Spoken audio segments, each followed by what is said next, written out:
of marrying and talking about fitness and finances, right? I don't think we often think about fitness being an actual business. When you mentioned you have a podcast, and I'm like, well, how do I talk about fitness and money and finances? One of the things that you pointed out that I think a lot of people don't consider is, so like I talk a lot on the podcast about intentionality and a lot about don't just randomly fall into things. However, on the same token with intentionality, sometimes comes that you are given opportunities and you intentionally step into them. And maybe your reasoning or your thought process is a little bit different in that moment, right? Like you stepped into the fitness space, not necessarily because you thought that that's what you wanted to do with the rest of your life. You stepped into the fitness space because you saw an opportunity to bridge a gap where you wanted to go on the spring break trip, right? Hey guys, and welcome back to another episode of Financial Mastery Simplified. I am your host, Jacqueline or Jax Crider, and today we have Miss Davita on with us. She is an expert in all the things wellness, fitness space, and so I'm super excited to have her on today. So welcome, Davita. Tell us a little bit about who you are, what you do, and we're excited to be on the podcast today. Awesome. Well, thank you so much for having me. I'm super pumped to be here. I think I'll start with the thing that excited me when you and I met at a chamber event, is kind of marrying and talking about fitness and finances, right? I don't think we often think about fitness being an actual business and operating and running like a business. And so that is what I find a lot of times with my clients is that they miss. That's like the missing component. That's the part that's missing, is understanding that, like, yes, fitness can be a stress reliever. It can be an outlet for a lot of people. But when you own that business and you're working that business, if you're a part of that business, whether you are a sales associate or the GM or an investor, there's a whole other side of that business that doesn't often get talked about. So just being able to come and talk to that, speak on that is, that was my kind of like light bulb moment. When you mentioned you have a podcast, and I'm like, well, how do I talk about fitness and money and finances? But really, you talk about it like you do anything else. I was going to say, people don't realize that almost everything does intersect. And it cracks me up when I approach people or I have conversation and say, hey, you could come be a guest on my podcast. And they're like, oh, but I don't deal in money. And I said, oh, cool. Like, do you spend it? Does it intersect with what you do for a living? Yeah. Et cetera, et cetera. And they're like, well, yeah. I'm like, okay, then you do have an opinion about money. You have thoughts about money, all of the things. Tell us a little bit about your background. Like, I know fitness really lights you up, kind of like how finances lights me up. So talk a little bit about, how you even got into fitness space and how that kind of came about, I guess. Okay. So funny story. I never wanted to be in fitness. I, played sports. I did things like dance, cheer, gymnastics, all that growing up, track. So like I was always an active kid growing up, always played sports. Went to college and decided I wanted to take a trip for spring break that my parents did not want to pay for. And so I was like, okay, I'm going to do it myself. I'll just fund it myself. And, I'm also that person that, if you tell me I can't do something, I'm literally going, like, every ounce of spite in me is going to rise up to prove you wrong. And so I was, off season, I was training at this private gym, during the summer, and had been there through my freshman year, both on and off season, training and working out. And I really connected with a couple of the trainers and instructors there. They were some of my favorites. They led some of my favorite classes. Long story short, one of them was getting married, was getting ready to go on his honeymoon. And he said, hey, Davita, you teach my class for me. And I'm like, what? He's like, no, it's easy. And, I'm going to age myself a little bit. This was like the Les Mills era. So everything, if you know anything about Les Mills, already choreographed, already done for you. You just had to practice, show up, perfect it, make it your own. So we go back and forth, and I'm like, I am not going to do this. I don't know the first thing about fitness. He goes, well, you played sports. You're an athlete. It's fine. It's fine. You the routine. It'll be fine. You'll, whatever. So then he hit, and I'm like, no. So then he hits me with but it's like $50 a class. And I'm like, wait a minute. I'm like, okay. And you tell a 19-year-old college student, they're going to get paid $50 an hour to literally work out. And I'm doing the math in my head, and I'm like, all right, I'm going on this spring break trip. Yeah, I'm going to figure out how many classes I got to do to get me to my goal. And so I was doing the math, and I'm like, okay, if I do this many classes and I do this, and I'm like, after taxes, and I'm like, okay, I'm going on spring break, man. I'm done. So I do it.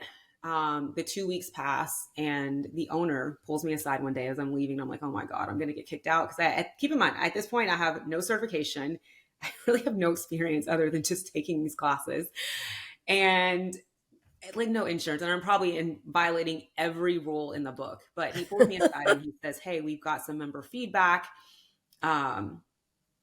They love it. They love it. So, and I'm like, okay. And he said, now I'm going to give you the negative. He said, you literally did this the wrong way. Like you need to be certified. You need like all these things. And I'm like, yes. And I'm like, please don't kick me out of here and tell my coach, like, this is going to be so awful. Like, this is going to be like, whatever. My parents are going to find out all this. So, yeah, he made me an offer that literally changed the entire trajectory of my life, even if I didn't know it in that moment, because he offered to pay for my certification. And at the time, NASM was, I think, sitting around somewhere between like 12 to $1,500 to get certified. He made me an offer. He said, I'll pay for your certification.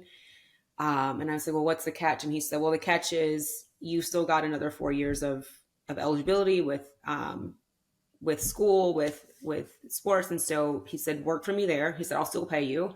And when you're done, when you graduate with your undergrad, we'll call it even. And I said, okay, done.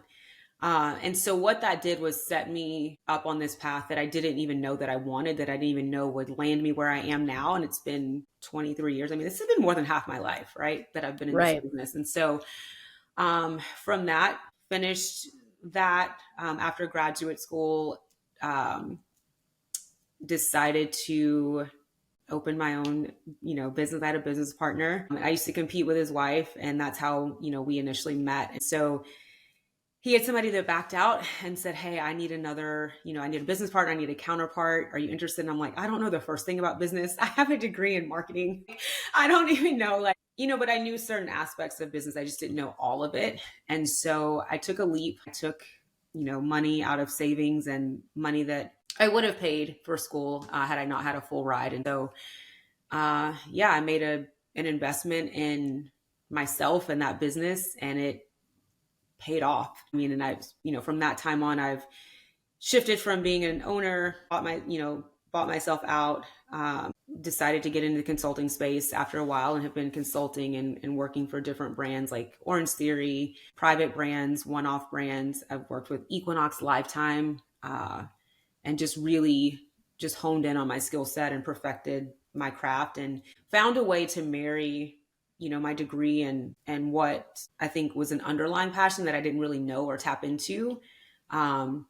Because, as a college student, I didn't know then what opportunities would be available in fitness. I thought it was just you're either going to be a trainer or a group fitness instructor, or you're going to, be the GM. Those were like the 3 job offers. I had no idea that, there were jobs in marketing and sales and operations that were available. So just learning and working in different facets, kind of led me where I am today. Well, and I think, one of the things that you pointed out that I think a lot of people don't consider is, so like I talk a lot on the podcast about intentionality and a lot about, don't just, randomly fall into things. However, on the same token, with intentionality, sometimes comes that you are given opportunities and you intentionally step into them. And maybe your reasoning or your thought process is a little bit different in that moment, right? Like you stepped into the fitness space, not necessarily because you thought that that's what you wanted to do with the rest of your life.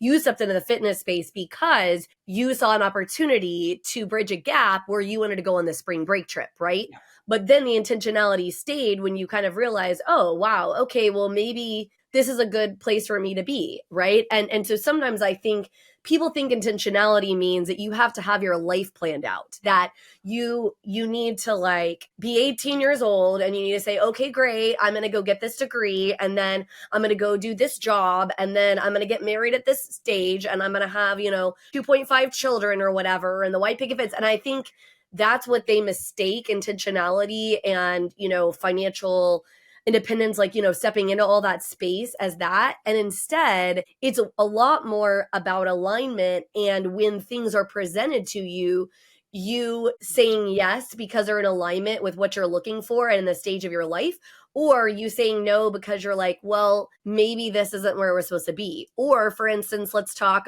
before we pushed record on this episode, we were talking a little bit about your personal situation. So for those of you who obviously don't know, Davita and I, when we met, she worked for a different company and was recently laid off. Now, nothing wrong with that company. Most people, again, think that a lot of times when companies go through this process, that this is a personal situation, they don't like you, or you didn't do your job well enough. In Davita's situation, it's 100% not that. She is absolutely an expert in her space. It's just a financial decision, right? I mean, the company she's working for maybe just needed to reassess what their financial overall picture was. And unfortunately, that meant that they had to make some hard decisions, like some layoffs, and that is reality. And with that situation is now bridging a new financial opportunity for you. So let's talk about that for a minute. What are you now launching and just saying, hey, you know what, life lifed, and I'm going to still living with intention, and I'm going to just go step into my power and step into this new alignment, if you will. Yeah. So basically a big part of my role, and I think the past, I'd say at least 5 to 7 years has been, in just a business development role or a territory development role. Even when I moved to Texas, I moved with a different company, with the intent of, instead of supporting the broader network of studios, I was going to focus on the Texas market in this region, because Dallas, for those that don't know, if you're listening outside of the DFW market, like Dallas is a very saturated market. It's a very competitive market, For sure. and it is hard for companies that are outside of this, I'll say, bubble, for lack of better terms, and I don't mean that in a negative way, but it's hard for companies that are on the outside to come in and sort of infiltrate this market with any sort of ease. There's no ease about it, right? You have to be very intentional, to your point about how you enter this market, making sure that everything is in alignment, making sure that you have the right processes in place, systems in place, and a lot of this is relationship building. And so, in the 2 years that I've been in Dallas, I've built some really, really, really strong partnerships with other businesses, other entrepreneurs. And, when this happened, I just thought, like, man, I have all these things that are planned out through the end of this year, even into next year.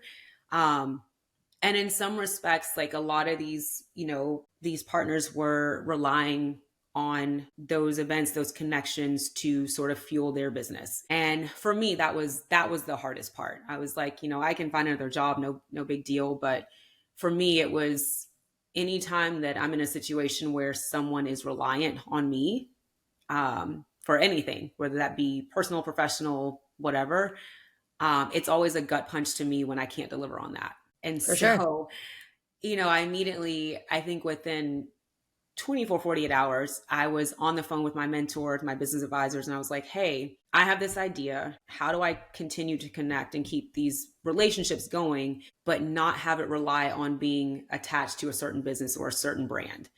For sure. Because the one thing that I was looking for was the freedom to work with whoever I wanted to, whoever wanted to work with me, right? And I'm very big, and you and I talked about this beforehand, was I'm very big on, God putting the right people in front of me and positioning me in that same way. For sure. And making sure that, I do believe that, the people that are supposed to find you, and vice versa. And the rooms that you're supposed to enter, you enter, and you do it at the right time. And so, we worked everything out. I went like literally head first. I'm a big proponent of messy action. So we went in head first and developed what is WellCo, which is short for Wellness Collective. So this is basically a networking platform for small businesses, entrepreneurs to connect. Essentially, I go in and I keep those connections with the gyms and studios and different businesses. I connect them and set them up to go in and promote and deliver their business to those clients and to those members. I love that. Well, and I think something that I struggled for a lot of years, because I myself, I think misintended intention, right, for control, for, hey, we do need to face up and be perfect all the time. We do need everything to look a certain way. We do, and the truth is that, first of all, life doesn't operate that way. Right. There are so many variables. There are so many things that we cannot control. I think a lot of America right now, as America's in flux, right? Whether you love or hate who's in office, whether you love or hate what happened during COVID or any of those things, right? The last 5 years, we've been heavily in flux. With just a lot of aspects, and financial systems have been in flux. I mean, I've been in the mortgage industry for, well over 20 years. I don't think I've ever seen so much upheaval and turmoil, just in the respect of us not having a clear understanding of like what is going on and how things are going to shake out and when they shake out. And so I think that uncertainty and that level of uncomfortability really kind of rocks people to their core. But the truth is being intentional and being in alignment doesn't mean that everything is perfect. It doesn't mean that everything is going to face up according to a perfectly controlled and laid out plan. Like, that isn't how it goes. I mean, if the last 2 years, my dad and I were having a conversation about how my whole life have struggled with control. And I was like, well, if I had any illusion that I had control over my life, the last 2 years would prove that that is not correct. Same. Because Same. I have not been doing anything that necessarily I expected or thought that would be happening, right? If you would have told me probably 2-3 years ago, oh, by the way, you're going to be on stages, you're going to be, a multi-best-selling author, you're going to do all of these things, I would have been like, I don't even want to be on camera. What are you talking about? There's no way that I'm going to step into these spaces. But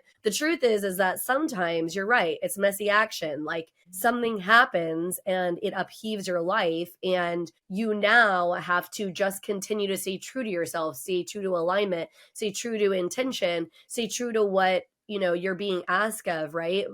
God or whatever religious, I guess, being you believe in. You and I are on the same page on what we believe in, but maybe not everybody believes in that. But God, the universe, whatever that looks like, and step in, because the right things are going to plug in, but you have to be looking for them, right? I talk about part of the reason that we fail a lot financially is because of the way that our RAS is created. So RAS is a reticular activating system. I'm not familiar if you're familiar with what that is, but basically it is what is scanning for things. So it's trained to actually a scan for threat. And so that's why you're always looking, and most people are seeing threats all the time, but you can retrain it and you can look for abundance. You can look for, like you said, like relationships, stepping into rooms that you're supposed to be a part of. But you have to be looking for that, right? Like, you could see your layoff is like, oh my gosh, this is the end of my life. And like, I moved cross country for this company. I upheaved everything. And now here I am. And of no fault of my own, I'm without a job. And that could be a reality. And you could be sitting in that. And there's nothing wrong necessarily inherently with those feelings for a minute, right? Like, I guarantee you at some point that waved over you a little bit, like, yeah, what the absolute hell? Yeah. Right? Like, what?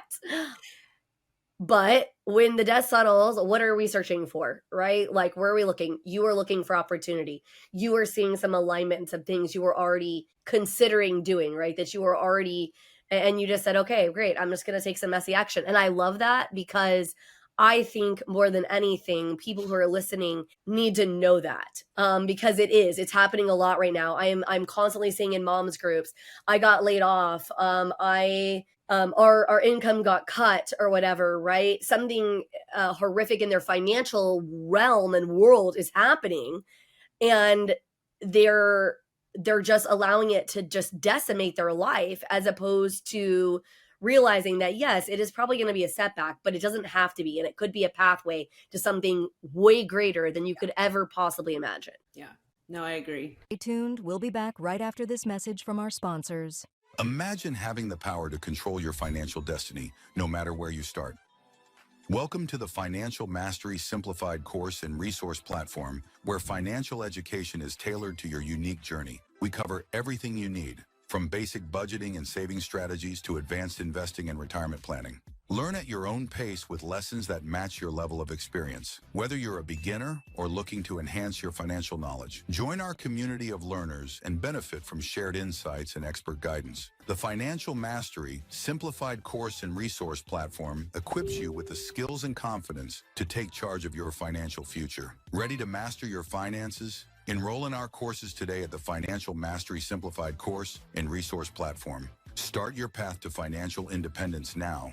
Visit us at fms.tips and fms.college for more information. Hello and welcome to PBJ Mortgage, where your home ownership dreams become reality. Today, we want to share why choosing PBJ Mortgage is the right choice for your home financing needs. At PBJ Mortgage, we're built on a foundation of values that drive us every day.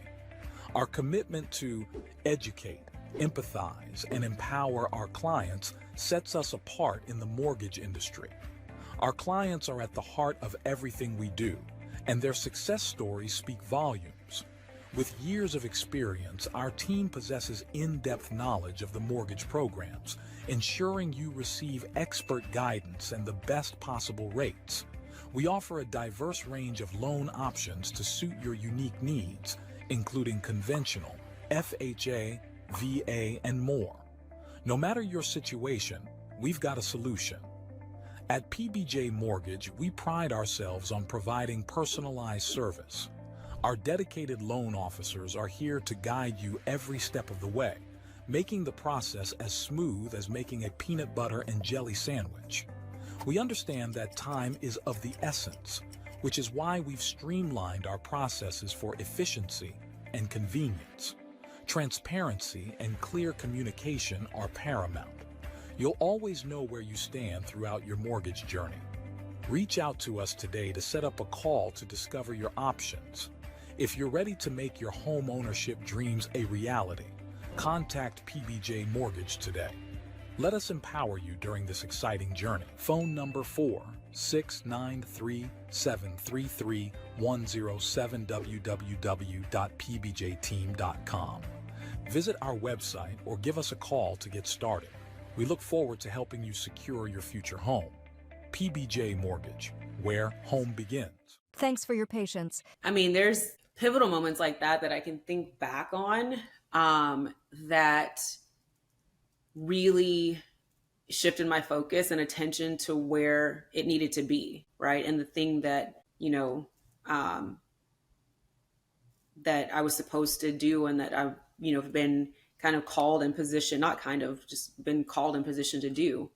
For sure. If you ask my grandmother, she would say, I remember I was 14 and she's like, "Oh, you're going to be a teacher." And I'm like, "No, I'm not."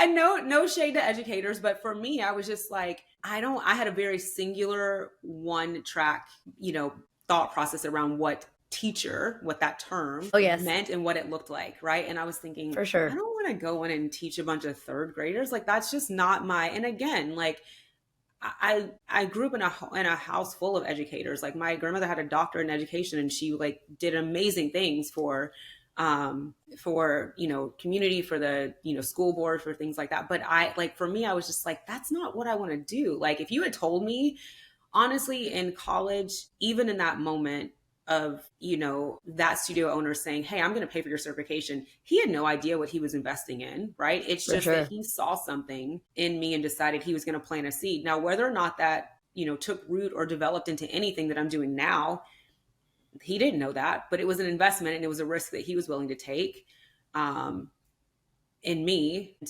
I think about moments like that where it's like, you have to take a risk and you have to, be open. Are all risks great? No, they're not, but that's what makes them risk, right? Is like, you don't know what the outcome is going to be. I don't know what the outcome is going to be with this new business venture, right? But I know enough about myself. I know enough about my work ethic and what I'm capable of doing.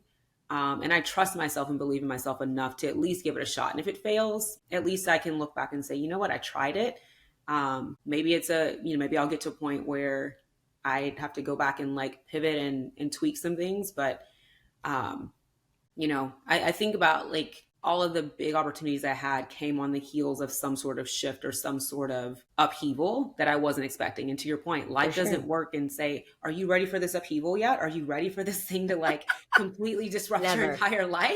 Like life doesn't care. It doesn't care. They're like, it's usually when you think in your mind that you're like, oh my God, thing is great. Like everything's aligned, my relationship, my business, my this. And then that's when life's like, whoop, curveball. Here we go. Let's shake some 100%. stuff up. Well, and you mentioned risk. And so this is very interesting because I think the concept of risk is one that people don't really think about.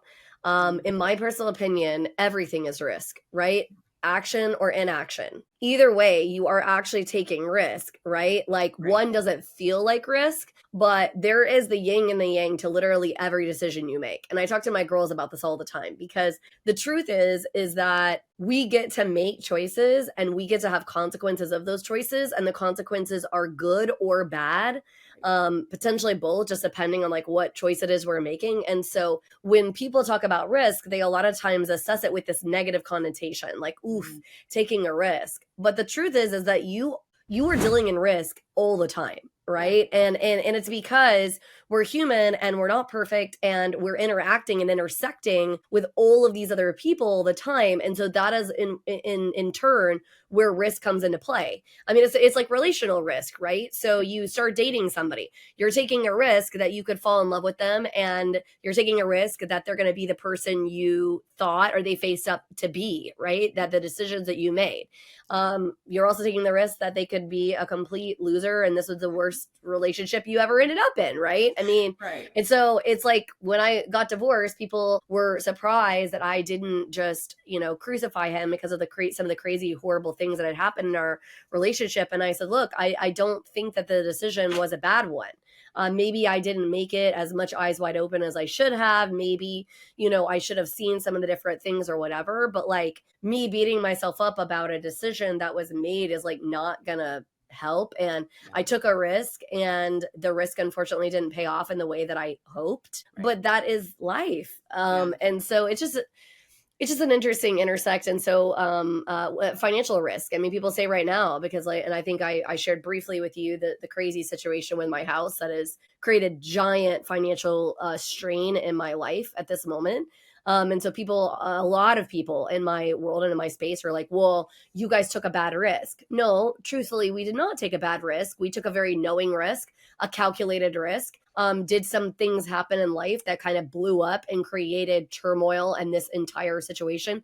Absolutely. But who in the world of all the things would have thought that this is the way that this would have played out, right? And so when it comes to financial mastery or anything else, you just have to understand that it really is choose your hard, right? Like it's choose your hard, and you can call that choose your hard, you can call it risk, whatever you want to call it. But the truth is that no matter what is happening in your life, there is pros and cons. And so I choose to step into the positive and like you said, trust in myself, control what I can control, which is me and my attitude and the way that I handle things. And so I love that the way that you're handling it is such, because I think so many people are experiencing what you're experiencing. And as opposed to saying, hey, I'm going to go ahead, I'm going to take this risk, I'm going to step into my own, I'm going to step into my power, I'm willing to take that bet, they're allowing this negative financial situation to shut them down and just destroy them. And I think that that's not the right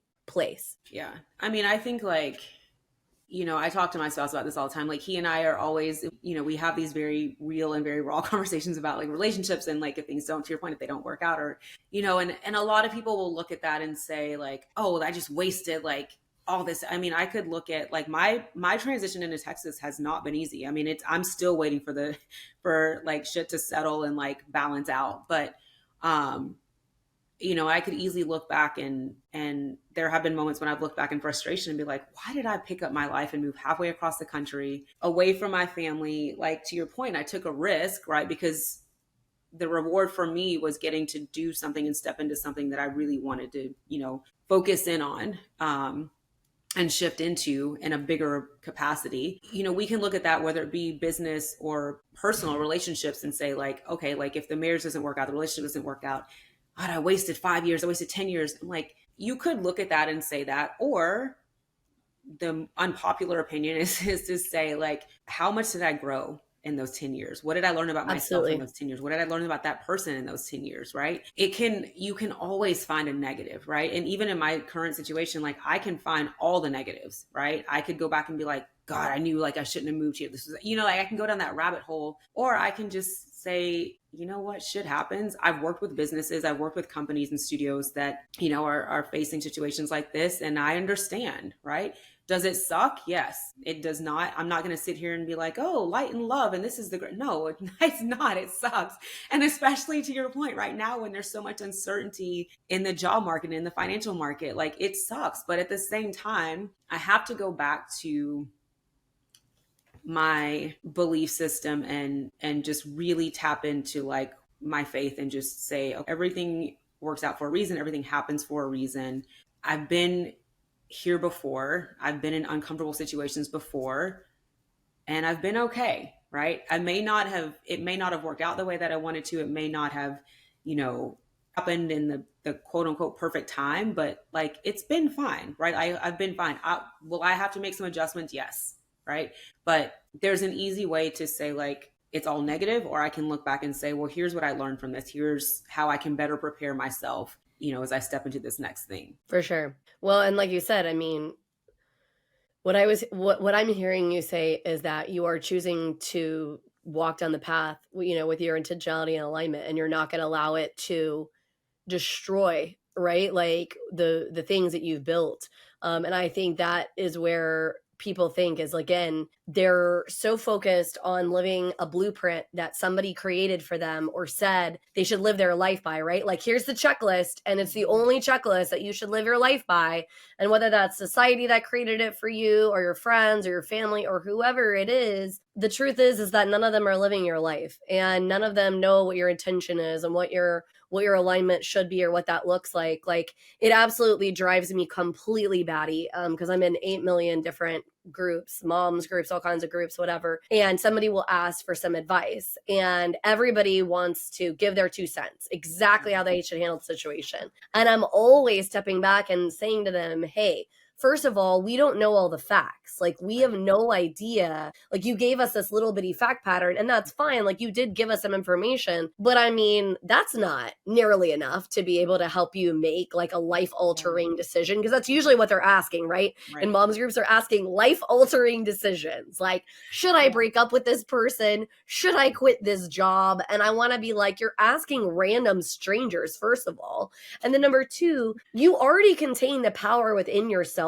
to know what is right. It already exists within you, right? Like, that already is right there. And so you can choose to outsource your power to ask everybody else's opinion. And I'm not saying getting opinions or perspective is wrong, right? Like, there's some real power in that. I mean, that's why I created this podcast, because I want other people's opinions and thought processes and what they've experienced and what they've gone through. But asking everybody else to make the decisions for you is a mistake. Yeah. You hold that ability and that power anyway, whether it be financial or otherwise. It doesn't matter, right? And you don't believe that.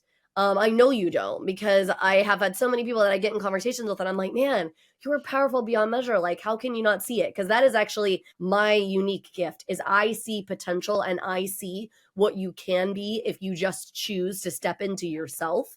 And I know that exists. And so I applaud you for not only going the distance on, like, not allowing to shut you down, which, like I said, I'm sure there's moments, because I talk all the time about, there's literally moments I'm sitting in the car bawling my eyes out, like, why God did you put this on my shoulders? I don't really understand it.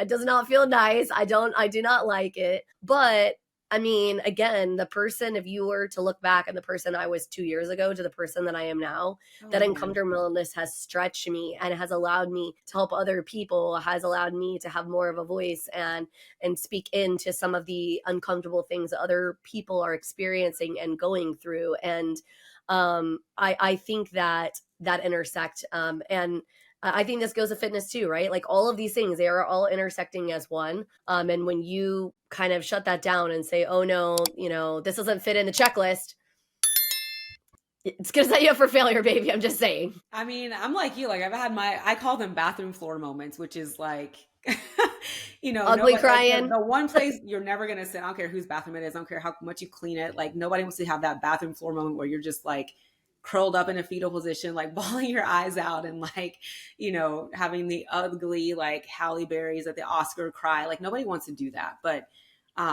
yeah, sometimes you need that. And to me, that's a cleansing moment to have those. And that's a very honest, I think, emotion and thing to experience because, I mean, again, like nothing is perfect.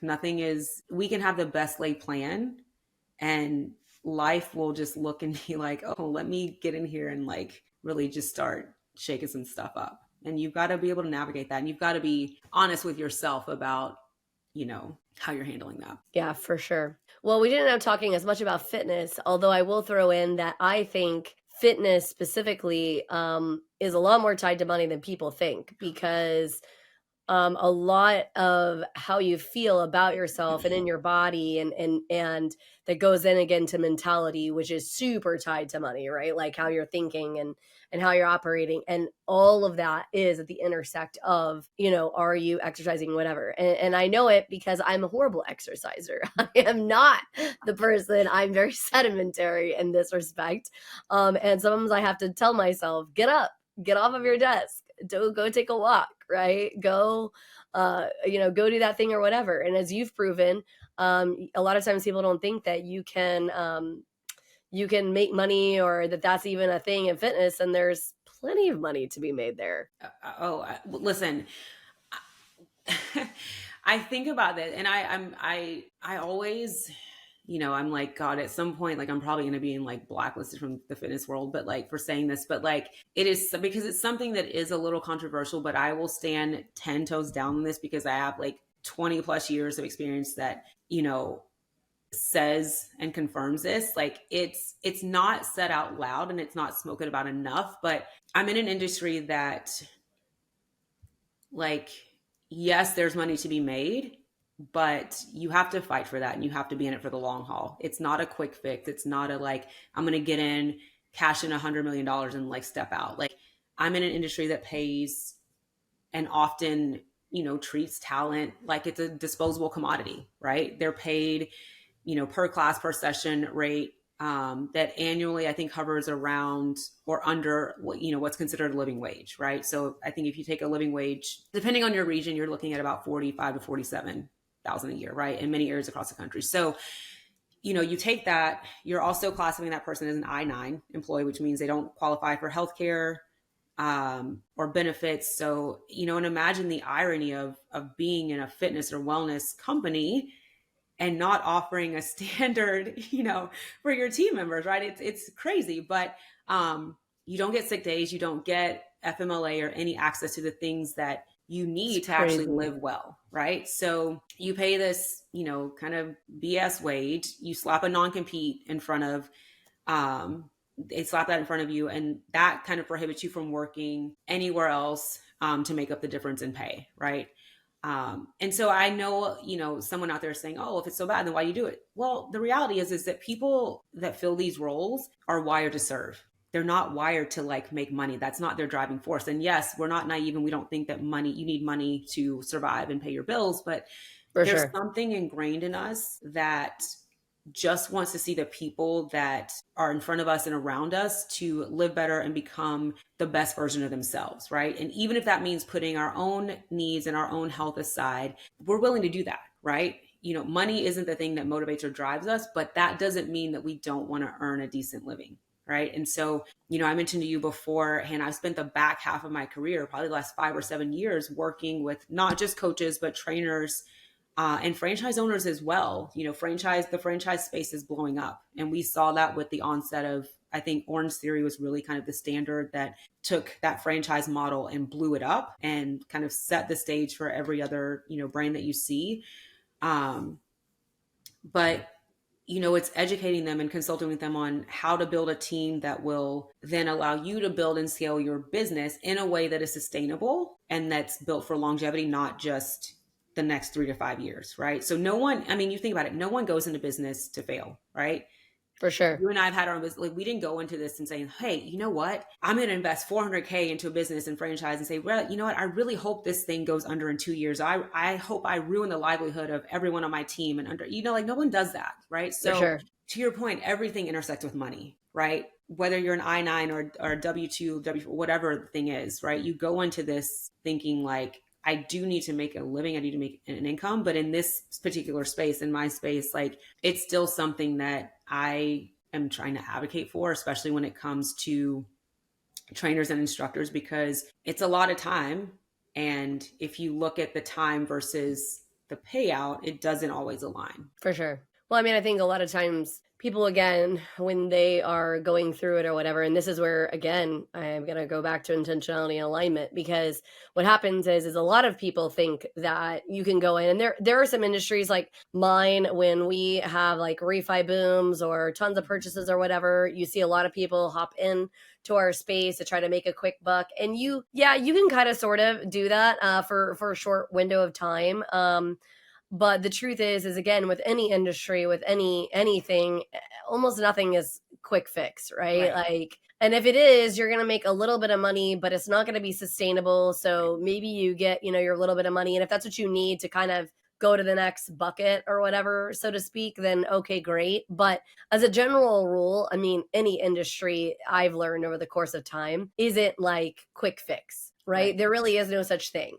There's ways to sort of spark and ignite you to get you down the path further quicker. I would say that is true, and that might yield to more money quicker than it would have. But people going in believing that anything is just going to be like, oh, tomorrow I'm going to make, $4,000 a month doing whatever. It's like, okay, sure. And if you are going to do that, then I guarantee you there's going to be a fair bit of effort involved. People are going to be doing some things, right? Like that are going to be the case. And so I think it's super important to remember that in your space in finance, in fitness and finance, all of that, there are, not only intersects, but also you need to understand that you should be living in alignment. Also, like I said, what I mainly want people to take away from this conversation is the fact that life, no matter what industry you're in, is going to force you to pivot. And when you're living in intentionality and alignment, not that you're not going to have what you described as bathroom, floor moments. Like, yes, of course, but you're going to still be able to stand back up, get back up, and move down the path. If you're not living in alignment and intention, if you're not, figuring out where you want to be and what you want this to look like, and you are just living with this blueprint, this checklist, right, that somebody has handed you, guess what? You're not going to know how to pivot. You're not going to believe in yourself. You're going to just crumble, and the bathroom floor is going to be the standard. It's going to be where you are all the time. And I don't think any of us want that for you, right? I mean, that's not what life is about. Anybody who cares about people doesn't want that, right? And so I first of all love this new thing that you're doing. And so if people want to be involved in that, right, like how do they reach out to you? How do they connect with you to make sure that we're getting them to the right place? So the easiest way to get in contact with me is shoot me an email. It's hello@wellnesscollectivedfw.com. So that's the easiest way. From there, everything for me starts with a conversation. So from there, reach out to me, shoot me that email, and then we'll connect. We'll set up a time to meet either in person, or if it's more convenient, we can do over Zoom or over like a Google Meet. And then I just sit down and we have a conversation. I learn more about you, about your business, what it is that you're looking for. And we determine from there if it's a good fit. I love that. Well, thank you so much for being our guest. I feel like maybe we should do another episode, but maybe in relation to some of this networking aspect and stuff that you're really going down, because I feel like relational networking, true relational networking, not holding your hand out and asking for something, is something that is missing a lot. But we definitely appreciate you being on this episode, and we hope that this episode was helpful for you. We'll see you again on next week of another episode of Financial Mastery Simplified.